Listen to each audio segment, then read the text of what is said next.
अगर आप भी चाहते हैं कि पूजा फिल्म्स का ऑडियो वीडियो सबसे पहले आप तक पहुंचे, तो लाल बटन को दबाकर चैनल को सब्सक्राइब करें और साथ में बेल आइकन को दबाना ना भूलें।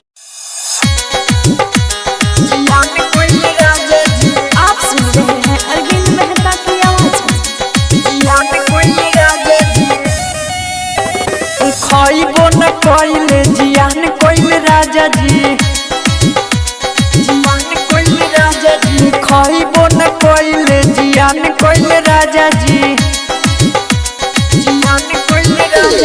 कोरवा में धोई के बिहान कोइले राजा जी, कोरवा में धोई के बिहान कोइले राजा जी, खाइबो न कोइले जियान कोइले राजा जी, खाइबो न कोइले जियान कोइले राजा जी,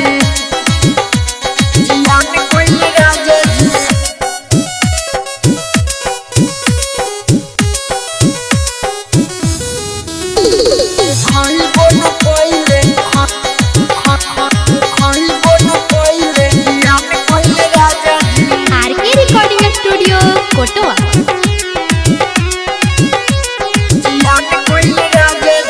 बट परेशानी जवन चाहतनी हम हो, नहीं हर्ष दुख हवा बात न कम हो।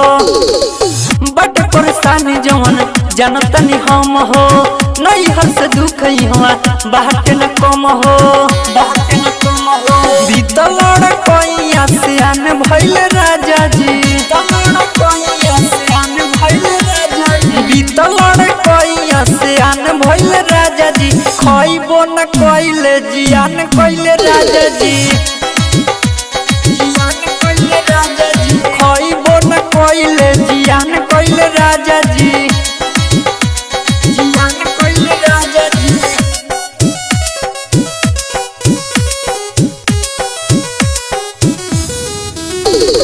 खाइबो न कोइले जियान कोइले राजा जी।